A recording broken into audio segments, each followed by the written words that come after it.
ఇంద్ర ఇంద్రసేనారెడ్డి అని అంటుంటేనే ఒళ్ళు గగులు పొడుస్తుంది, రోమాలు లెక్కపుచ్చుకుంటున్నాయి. అది పవర్ ఆఫ్ ఇంద్ర. అలాంటి పవర్ఫుల్ సినిమా, పెద్ద సక్సెస్ సాధించిన సినిమా ఇంద్ర.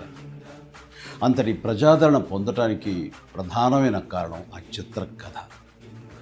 అలాగే ఆ చిత్రానికి పనిచేసిన ప్రతి ఒక్కరూ ఎంతో ఇష్టంతో కష్టపడి మరెంతో శ్రద్ధాశక్తులతో పనిచేశారు. ముఖ్యంగా మనసు పెట్టి ప్రాణం పోశారు. కాబట్టి ఇప్పటికీ ఇంద్ర గురించి, ఇంద్ర అందించిన ఘన విజయం గురించి, ఆ చిత్రంలోని ఫ్రేమ్ గురించి మాట్లాడుకుంటూనే ఉన్నాం. ఏ సీన్ నుంచి మనం చూడటం మొదలుపెట్టినా సరే చివరి వరకు చూడందే అక్కడి నుంచి మనం కదలేము.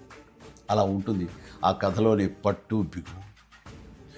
నా చిత్రాల్లో అత్యంత సాంకేతిక విలువలు ఉన్న ఉత్తమ కమర్షియల్ చిత్రం ఇంద్ర.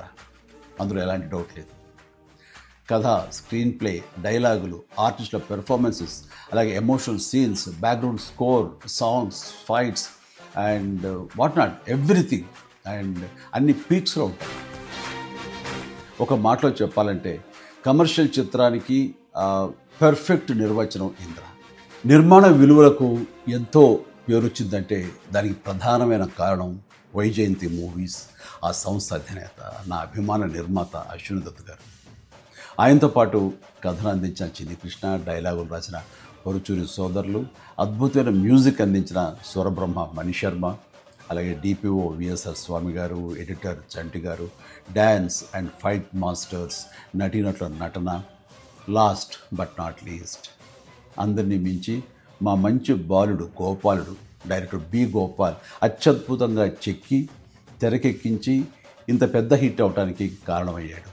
వారందరికీ నా ధన్యవాదాలు. 22 సంవత్సరాల తర్వాత మళ్ళీ ఇప్పుడు రిలీజ్ అవ్వటం నాకు ఎంతో సంతోషంగా ఉంది. జూలై 24, 2002 నాడు ఎలాంటి భావోద్వేగానికి నేను లోనయ్యానో సరిగ్గా ఇప్పుడు అలాగే లోనవుతాను. ఇది వాస్తవం. ఈ నూతన జనరేషన్కి ఈ సినిమాను పెద్ద స్క్రీన్ మీద చూపించాలన్న ఆలోచన వచ్చి నా పుట్టినరోజు నాడు గిఫ్ట్గా అందిస్తున్న స్వప్న దత్తుకి, అలాగే తన సోదరి ప్రియాంక దత్తుకి నేను ప్రత్యేకించి నా హృదయపూర్వక అభినందనలు తెలియజేస్తున్నాను. చూడబోయే మీకు కూడా పూర్తి ఎంటర్టైన్మెంట్ గ్యారంటీ అని చెబుతూ సెలవు తీసుకుంటున్నాను. Please enjoy. జై హింద్.